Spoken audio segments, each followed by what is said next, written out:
Good afternoon. Thank you to the more than 250 people for dialing in and joining us today. Please note this call is being recorded and is on the record, with reporters registered and listening in. My name is Jennifer Raskus, and I am the director of the Israel Action Center at the JCRC, the Jewish Community Relations Council of Greater Washington. The JCRC is the public affairs and community relations arm of the Greater Washington Jewish community, representing more than 100 organizations and synagogues throughout the region. Please visit our website, jcouncil.org, to learn more about our work and connect with us on Facebook and Twitter. Through our events and briefings, including today's conference call, we empower, train, and mobilize our community to engage with and advocate for Israel. A key component of this is keeping our constituents informed through timely analysis on the impact and changes in Israel and related U.S. foreign policy.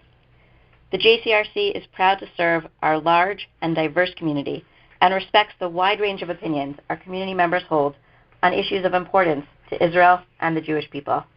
We aim to provide the opportunity for our constituents to engage with a variety of experts, policymakers, and thought leaders across the political spectrum on these significant topics.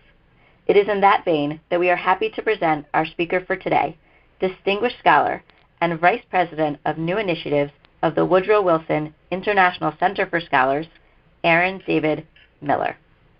For 2 decades, Mr. Miller served in the Department of State as an analyst, negotiator, and advisor on Middle Eastern issues to Republican and Democrat Secretaries of State.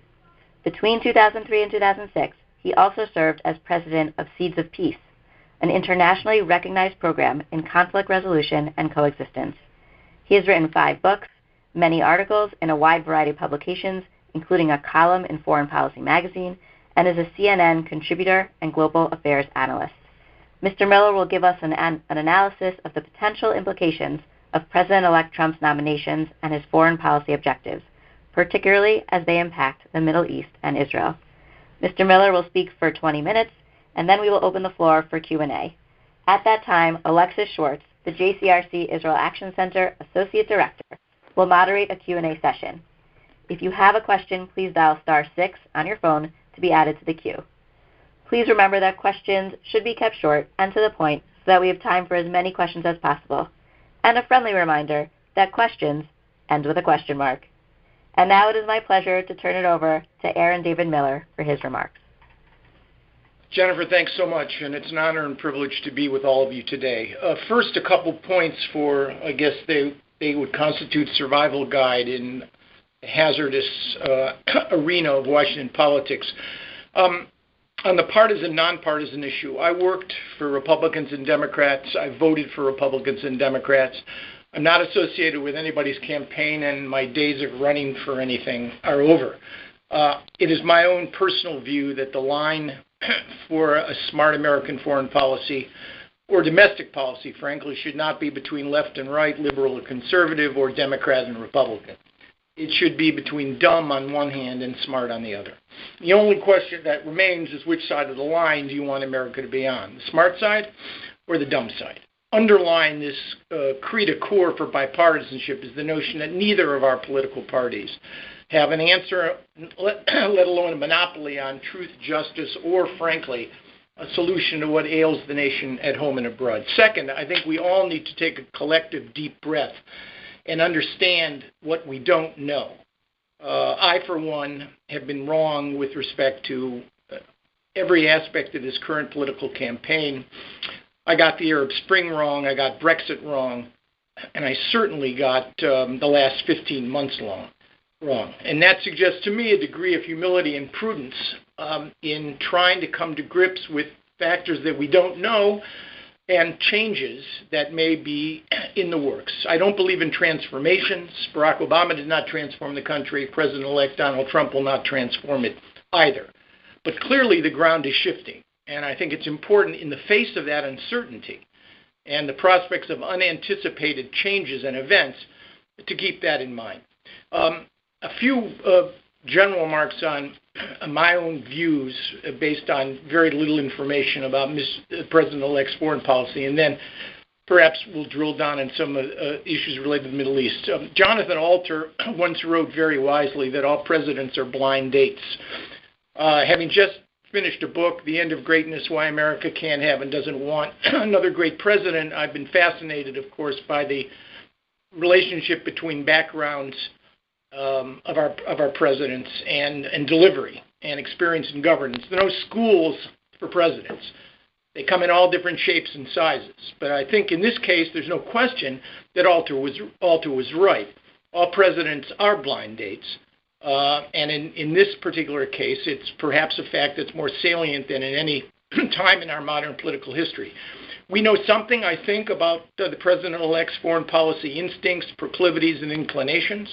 The question, though, is, and it's still very much unclear, is what happens when those proclivities, instincts, and inclinations of the campaign, life's lessons, interact with the realities of governing and implementing U.S. foreign policy. Another thing we don't know, of course, is to what degree this particular president will be focused more on domestic priorities, will preside over American foreign policy, granting tremendous discretion and latitude to his national security team, or to the degree to which he will micromanage that foreign policy. Barack Obama was probably the most controlling foreign policy president since Richard Nixon.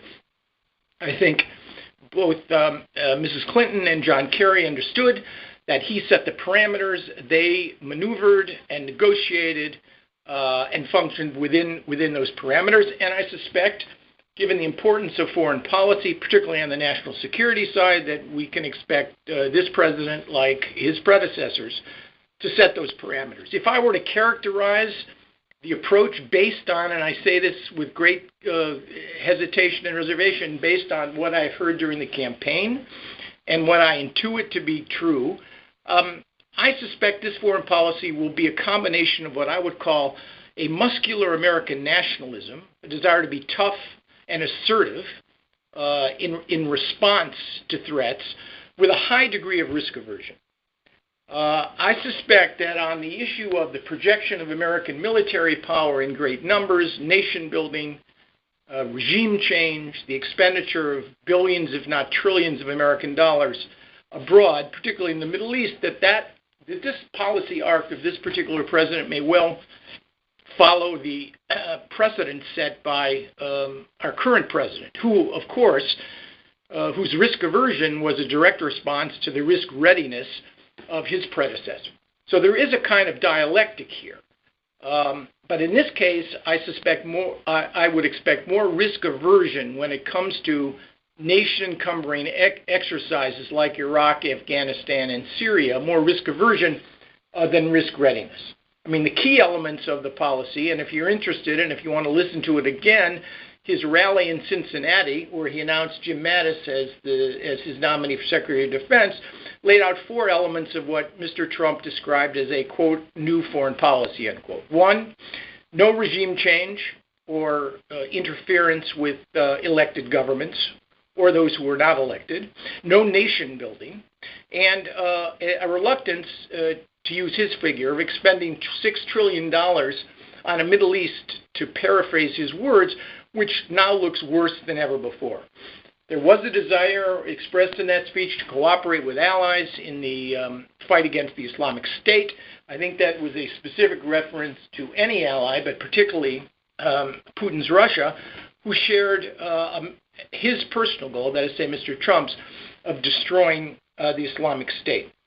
I also think that Mr. Trump will probably, in a kind of fee-for-service rubric, expect more of our allies and perhaps demand a greater degree of reciprocity. At least that's what his statements seem to indicate. It is curious, one final point before we move on to the Middle East, that during this administration we seem to have experienced an outreach to China, a desire to cooperate, and a toughening of policy with respect to Russia, deep suspicion and mistrust. Early inclinations indicate precisely the opposite in the incoming administration, a desire to cooperate and engage Mr. Putin, particularly on an issue like the Islamic State in Syria, and an inclination to create more leverage to use with China in order to draw specific limits to Chinese influence and their efforts to project power. Whether that holds to be the case or not, I don't know. As for the Middle East, I think that this president is going to inherit what I can only describe as a broken, angry, dysfunctional region. I do not believe, frankly, that there is a single issue that you can identify right now that has an end state or a comprehensive solution. From the Israeli-Palestinian issue to what to do about Iran's putative search for a nuclear weapons capacity, to what is the future of the Arab Spring, to what is going to happen, what kind of outcome is going to be produced as a consequence of the Syrian civil war. This is a region of the world, in my judgment, that lacks comprehensive solutions, and I would focus more on outcomes. The question for any Republican or Democratic administration is, can any of these outcomes be shaped in a manner, to a degree, that in large part favors or is more favorable to American interests and those of our friends. But on balance, my own annoyingly negative analysis of this region, which has persisted now for 13 years since leaving government, is not based on any ideological or partisan bias. It is based on a wonderful line that Groucho Marx used in Duck Soup, dressed as Harpo, when he said, "Who are you going to believe?" Groucho said, "Me or your lying eyes? I see what I see, and no one can convince me that the kinds of comprehensive end states, positive outcomes that we would all like to see, will be seen in coming years." There are four trends, I think, that Mr. Trump and the next administration will have to confront. First, fragmenting and failing Arab states, especially in Syria, Libya, Yemen, and Iraq, riven by a witch's brew of sectarian, ethnic, and regional divisions that have fundamentally challenged the basis of, and the very essence of, Arab state authority. If you ask me who are the three most consequential powers in this region today, I would argue to you that they are the three non-Arabs. The three non-Arabs: Turkey, Israel, and Iran. All are domestically stable, all have tremendous economic potential, all have competent, more than competent, militaries and intelligence organizations. Two of the three have close relations to the United States. One, Iran, is a relationship that is, in my judgment, is probably fraying and will continue to fray under the next administration. Second, the emergence of what I call transnational Salafi jihadi terror groups such as Al-Qaeda and Fatah al-Sham, formerly al-Nusra, that are feeding on sectarian hatreds, capitalizing on bad or no governments in order to gain sanctuary, to challenge the domestic order of these Arab states, and inspire and direct terrorist attacks in the region and abroad. We love to go to war on big issues. There's the war on poverty. There's the war on drugs. There's the war on cancer. There's the war on mental illness.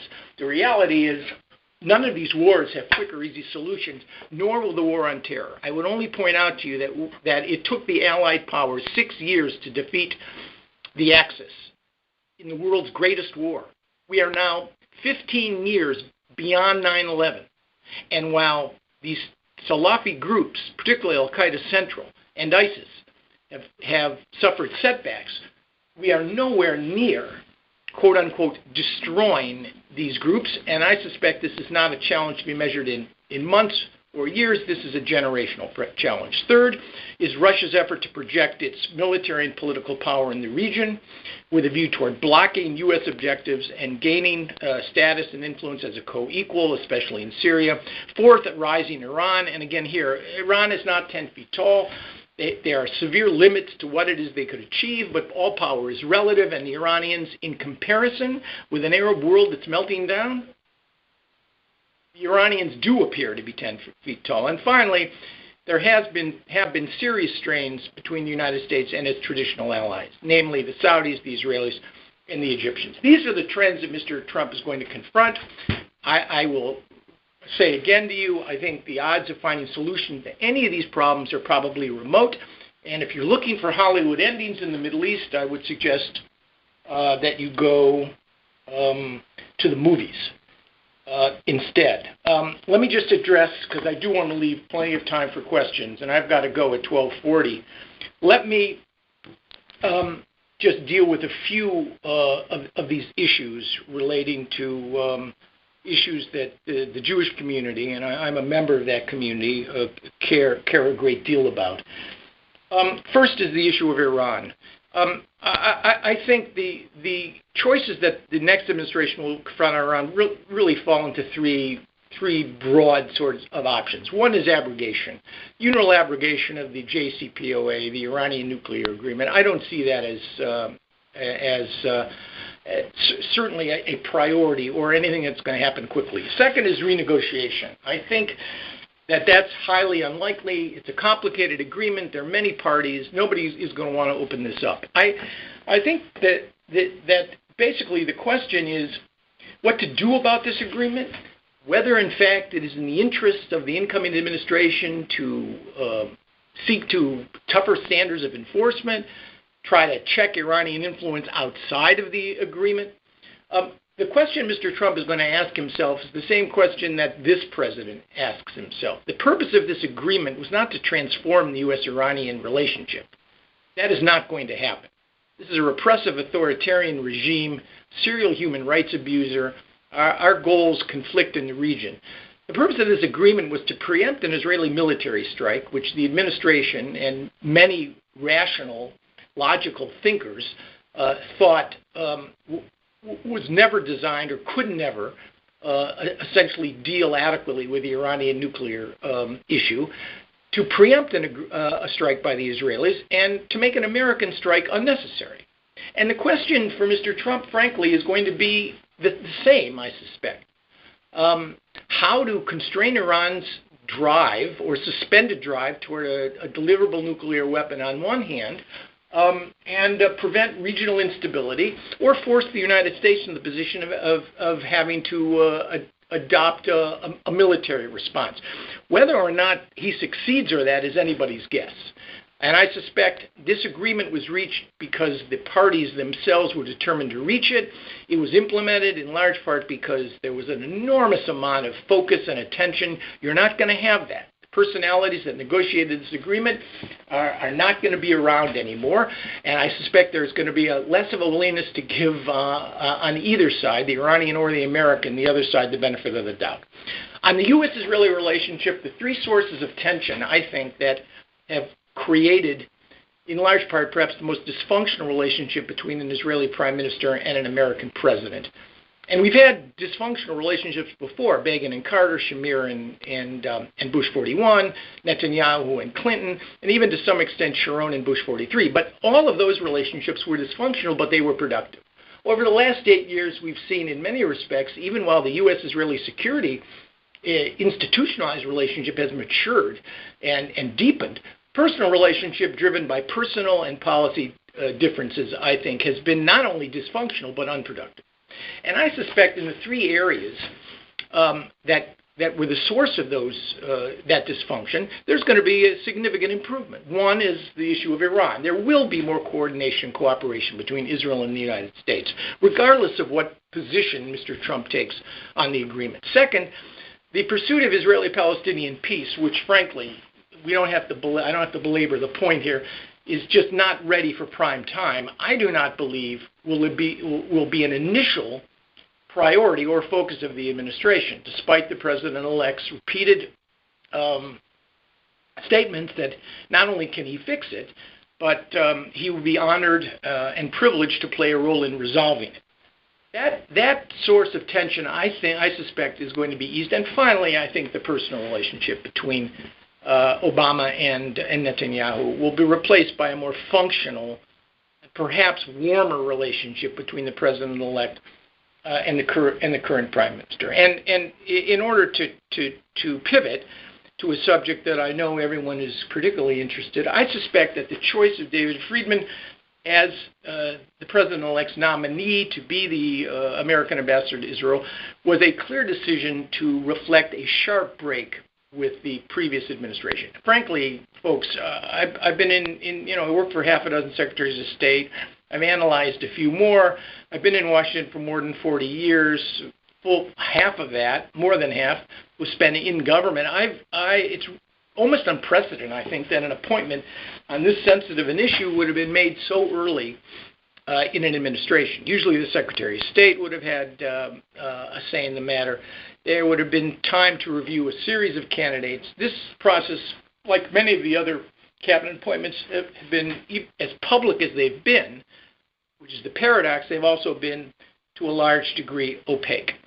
And I think Mr. Friedman's appointment was designed to send a signal and a message. Now, with that signaling and messaging, of course, comes an individual in whose name and who has spoken quite boldly and has very strong opinions, most of which, frankly, contradict the policies of both Republican and Democratic administrations, and in the case of annexing the West Bank, contradicts the policy of the current Israeli government.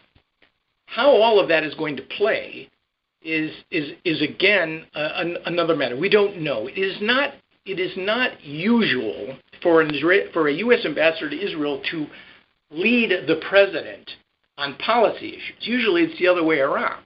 President and his national security staff gather. Are we going to continue our policy on settlements on a two-state solution? Are we going to change it? Then, of course, the ambassadors carry out that function. It remains to be seen, frankly, whether or not that pattern has been broken and whether or not Mr. Friedman is setting policy, which will then be followed by the Trump administration. I tend to doubt it across the board, but we are in terra incognita on this one. And the fact is I really don't know. One issue I do want to deal with, and I want to deal with it very clearly, is the issue of moving the U.S. Embassy to Jerusalem. Mr. Friedman has spoken in the transition statement that was actually approved by the Trump transition team, and I'm not quoting here, but I think he said that he would be honored or privileged to represent the United States from the embassy in Jerusalem. That statement was cleared by the Trump administration. The waiver that was offered up in the Jerusalem Embassy Act of 1995, I think needs to be renewed or not in June. I suspect the administration will have X number of months to determine what policy they want to make on this issue. I would only say this, and I'll be very clear here. I'm not talking about as a Republican. I'm not talking as a Democrat. I'm talking about an American. Having worked for a half a dozen secretaries of state of both parties, when it came to the issue of moving the embassy to Jerusalem, my advice was always the same. Always the same. Don't. And the main reason was simply this, that there was no compelling American national interest at the time that I could divine, or frankly that any Republican or Democratic Secretary of State or President could divine, that would justify the possible risks and downsides of such a move. Now, let me make something clear. Israel deserves to have its capital in Jerusalem, in West Jerusalem, where its parliament, its Supreme Court, and where its seat of government is located. Indeed, I think, you'd have to check this, it's the only nation in the world where the U.S. doesn't maintain an embassy in the host government's preferred capital. I think our embassy in the Netherlands is in The Hague, and the capital of the country is Amsterdam. But that's by choice of the Dutch. The problem is the definition of Jerusalem. Israel has declared, both in 1967 and according to a basic law in 1980, that it has sovereignty and jurisdiction over the entire city, east and west. And since 1967, it's expanded the municipal boundaries of what it believes is its eternal capital. So moving the embassy, I think, risks validating and recognizing Israel's claim to the city in its entirety, and thereby prejudging any number of claims and creating any number of problems. My departure point out for analysis on this issue is not, oh, the sky is going to fall if this happens. There may be a lot of negative consequences. My initial point of departure for consideration of any significant change in U.S. policy on any issue, particularly one that has significant risks, is simply this. What American national interest does it serve to undertake a shift in policy? And Mr. Trump and his administration will have to come to terms with that essential question. I have no idea, although I suspect things are running in that direction, that in fact they may decide that for whatever the reason, the symbolism is important enough to undertake the move. It's hard for me, however, to imagine why at a time when Israel's relationships with its Sunni neighbors, the Jordanians, the Egyptians, and the Emiratis, and the Saudis, are improving, why this would be in Israel's interests or, frankly, in the interests of the United States. And again, I'm not speaking for the Israelis. In fact, I will retract that statement. The government of Israel may well believe, for any number of reasons, that moving the embassy to Jerusalem is in its national interest. Israelis should make that judgment. But in my judgment, it is not in the national interests of the United States. I would only say one additional point, and then I want to close. On the issue of the Israeli-Palestinian issue, let's be clear about this and clear-eyed. This peace process is not ready for prime time. That doesn't mean it's dead. There is an Israeli friend of mine who has participated in negotiations said that in Israel, something could be dead and buried. I think the peace process is dead, but I do not ascribe to the view that it is dead and buried. I think you need three things. You need leadership, leaders who are masters, not prisoners of their political constituencies. You need ownership. That is to say, Israelis and Palestinians need to care about this issue and be prepared to make the kinds of decisions without prodding necessarily, at least in the initial stages, from any external party. And you will need effective external mediation, most likely because of the U.S.-Israeli relationship and how intimate and close it is, despite difficulties and tensions over the years. You probably will need Washington's mediation. But if you gave me one of the first two, give me leadership or ownership, and you give me the second, I think you'd have a reasonable chance of resolving, or at least a negotiation might have a chance to deal with these issues and move towards some sort of end state. So let me pause here. I've rambled on for too long. I deeply apologize. We have time for some questions. Hi, everyone. If you have a question for Mr. Miller, please dial *6 on your phone to be added to the queue.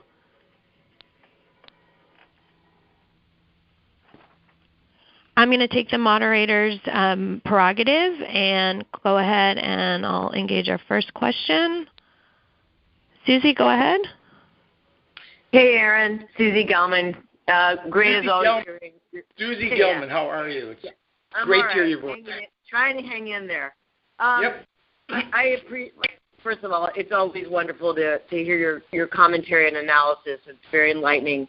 I did want to ask you a little bit about the Friedman nomination, particularly, and then the position that Prime Minister Netanyahu may find himself in.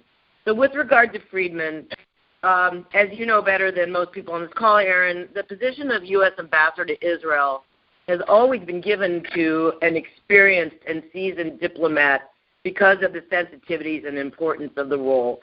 Do you think that there is any chance, given the fact that Friedman is such an outlier, not only in terms of U.S. bipartisan policy and the overwhelming sentiments of the majority of Americans and Israelis when it comes to the two-state solution, but even departs from, as you referred to, Trump's own pronouncements on wanting to make wanting to broker a peace between Israelis and Palestinians. But do you think there's any chance that the Senate actually might reject the nomination ultimately? And then my second question, or related question, has to do with Prime Minister Netanyahu, who now is going to find himself, it seems, with a certain amount of cover that he's been able to rely on in protecting himself from the hard right flank of his own coalition. He has always been able to say, I would like to go further, with the settlers, with settlement building, but the Obama administration, the U.S. government won't let me. It seems most likely he's not going to have that cover now. And so what position do you think that places Bibi in terms of his own coalition? Well, let's deal with the second issue first. I think that Mr. Netanyahu prefers to be in the center. And if he could get away with it, I think he'd want to bring even someone from to his left into the government if the price was not too high, because he's much better positioned and very skillful, I think, at that kind of balance. I think it does pose a problem if, in fact, the Prime Minister has been arguing in internal councils that it is the red light, yellow light from the Obama administration that has offered a cautionary note. He can use that argument with Mr. Bennett and others in order to restrain things that Mr. Netanyahu probably knows are not in Israel's interest, let alone in his political interests. And now that red or yellow light has turned green, and there's no opposition, no constraint, and Mr. Friedman's policies on settlements, annexation, two-state solution, all of that come to reflect the policy of the Trump administration, yes, I think it puts Mr. Netanyahu in a very uncomfortable position. And remember, we're entering a critical period. Benjamin Netanyahu, in 2018, will surpass David Ben-Gurion as the longest governing prime minister in the history of the state of Israel. That's an extraordinary accomplishment. You can, whatever problems or not you have with Mr. Netanyahu and the fractious nature of Israeli politics, that's quite extraordinary. And there now is an opportunity for this particular prime minister, in a way that hasn't been here before, to better coordinate and align Israeli policy with American policy. So this is an extremely, I think by and large, it's an environment which has many opportunities, Susie, but the one drawback, or one of the drawbacks and constraints, are the one you pointed to. As to Mr. Friedman, let's be clear. I believe in the last half century, there are only two examples. One was John Tower in 1989, and the other, I believe, was the Secretary of Commerce in the Eisenhower administration, that the Senate voted and rejected two cabinet picks in 50 years. Half a dozen others, perhaps, not to mention Supreme Court nominees, withdrew as a consequence of, any number of factors. But usually, if a president, particularly in the case of an ambassador, decides and the host country gives agrément, and in this case, I can't imagine the government of Israel not agreeing to Mr. Friedman's appointment, whatever the complications may be for Mr. Netanyahu of some of his position. Seems to me, barring something that no one can divine or foresee, that if this is Mr. Trump's nominee, then this is what's going to happen. I would only point out to all of you, and I was thinking about this the other day, Ronald Reagan had 6 national security advisors and 4 chiefs of staff during his 2 terms. So there is that to be kept in perspective with respect to any nominee, any ambassador, or even any cabinet appointee. But I think if the President of the United States, after January 20, wants this appointment, then he'll get it. Great. We'll take our next question, please. Hello, this is Steve Silver. How are you? I'm fine, Ambassador Steve. Miller. First, thank you for your service to our country and on this issue, which, of course, is important and near and dear to all of us. I wanted to engage you a little bit more in the embassy move issue. This has become a joke. It seems to me every 6 months the president signs a waiver. I know you don't agree with this, but so let me just ask you, what do you think the repercussions on the ground would be if the Trump administration finally moved the embassy, which I clearly favor, and I think sends the right signal to the Palestinians and to others that this isn't going to be business as usual? Look, I wrote memos for 20 years predicting the absolute worst of any number of consequences if the Israeli-Palestinian or the Arab-Israeli conflict was not resolved.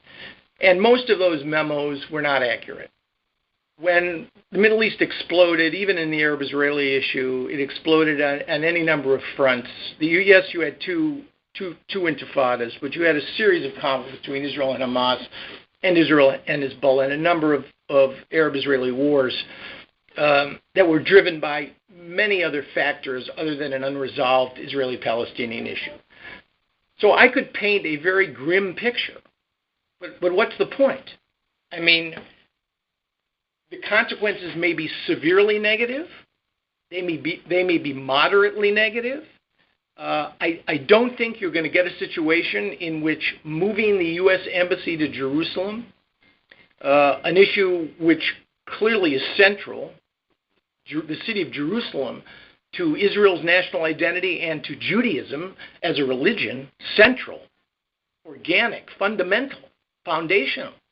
But Jerusalem is also an issue of incredible emotional concern to hundreds of millions of Arabs and more than 1 billion Muslims. So I don't think moving the embassy to Jerusalem is going to result in no reaction. My point to you is very simple. You have to weigh the value of the symbolic move of correcting an anomaly with the risks and dangers posed and the point of departure which I identified to you. What is the core American national interest served by this move? I know it will gratify very important constituencies. I know it will address this anomaly. And if the embassy or the government of Israel hadn't laid claim to the entire city and expanded the municipal boundaries of the city, this would be a much easier decision. But it's complicated. And Republicans and Democrats have basically came to the same conclusion. Continue to dance around the Jerusalem issue. Now, you may find that an unsatisfactory answer, and I appreciate that. I mean, I'm a member of the American Jewish community, too. I understand the power and value of this city. But I also understand, as an American, that there are consequences and national interests involved. And the President of the United States, soon to be, will have to weigh the balance between those two. That's, frankly, it's hardly an emotionally satisfying answer for you, but it is my answer.